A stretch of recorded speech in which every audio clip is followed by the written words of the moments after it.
Salve, salve, estudante! Professor Joãozinho na área. Vamos que vamos agora para a segunda parte aí de movimento circular, né? E na verdade a gente vai falar agora de transmissão do movimento circular uniforme. Existem duas maneiras de a gente, basicamente, né, de a gente transmitir esse movimento circular. O primeiro é por um acoplamento que a gente chama de tangencial, ou seja, eles vão se tocar tangencialmente, dois objetos vão se tocar tangencialmente. E aqui o primeiro caso é por contato mesmo, só que esse contato ele não pode ter deslizamento. Um não pode deslizar sobre o outro, tá bom? Então imagine aqui que nós tenhamos duas engrenagens, tá? Que eu não quis desenhar os dentes ainda, mas eu desenhei a circunferência, que é o que importa. Veja que o raio 1 dessa primeira circunferência, ele é maior do que o raio 2 da segunda circunferência.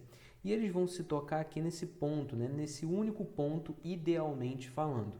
E como eles vão se tocar de maneira a não haver deslizamento, a gente pode falar que nesse ponto aqui, ó, nesse pontinho, nós vamos ter que o vetor velocidade 1, né, referente ali à primeira circunferência, vai ser igual ao vetor velocidade 2 da segunda circunferência. Beleza?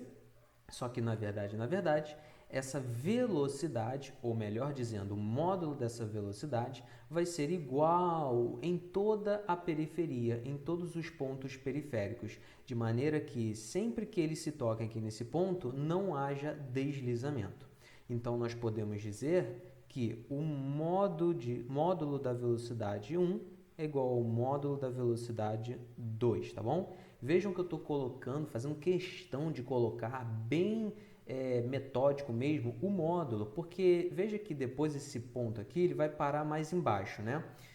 Não sei se você já percebeu, mas a gente está fazendo aqui, ó, com que o ômega, né, desse 1 gire no sentido horário e o ômega 2 dessa segunda bola gire no sentido anti-horário, para que esses dois pontinhos aqui se coincidam nesse ponto de interseção, digamos assim, entre eles, tá bom?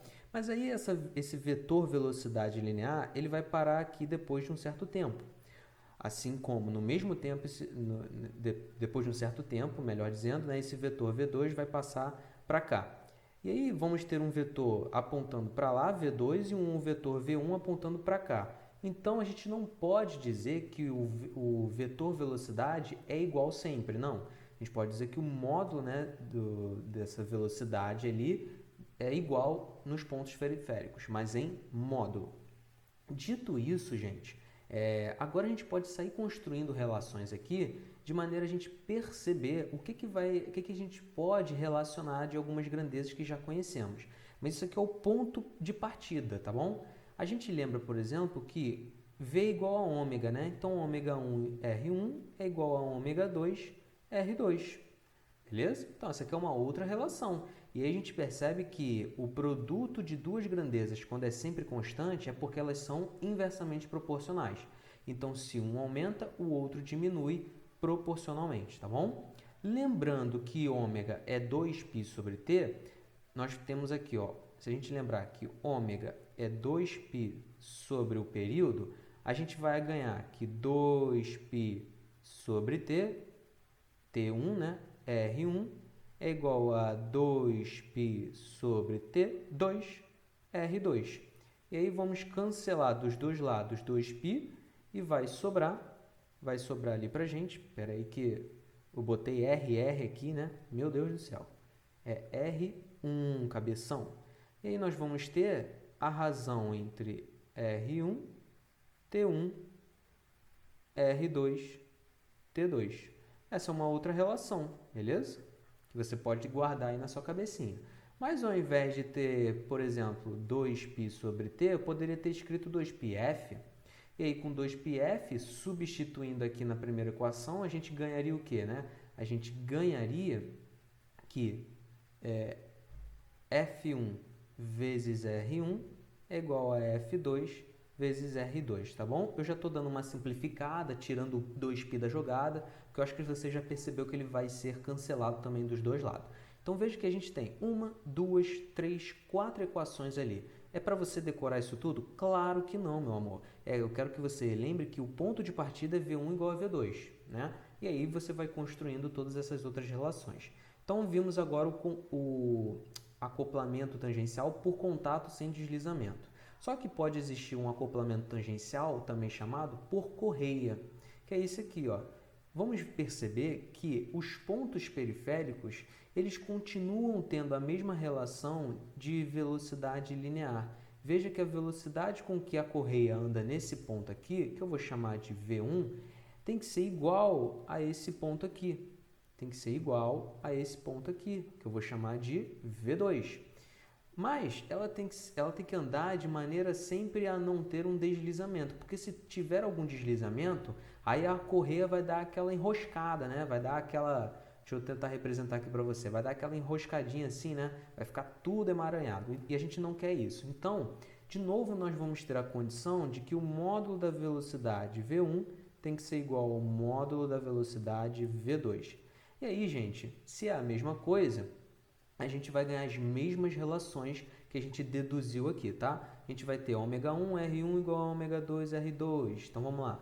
Ômega1 R1 é igual a ômega2 R2. E aí, daqui a gente pode tirar várias interpretações, como, por exemplo, a razão ali, ó, dos raios R1 sobre T1 é igual a R2 sobre T2. Ou então, a gente poderia ter escrito R1 F1 igual a R2, F2, em termos de frequência, beleza? Então é isso, gente. E para finalizar, nós temos aqui agora o acoplamento coaxial. Veja que não é um acoplamento tangencial, é um acoplamento coaxial, que também pode ser chamado por eixo. Coloquei aqui o desenho representativo para você perceber que agora nós temos aqui uma bolota maior, né, cujo raio eu vou chamar de R1, e aqui nós temos uma segunda bolota de raio R2, de novo com raio R1 sendo maior que R2. E aí vem um indivíduo, um ser humaninho, e gira, né? Gira essa bolinha aqui, gira esse eixo, perdão, nesse sentido aqui, ó, tá bom? Ômega 1. Ah, uma coisa muito importante que eu esqueci de falar é o seguinte, né?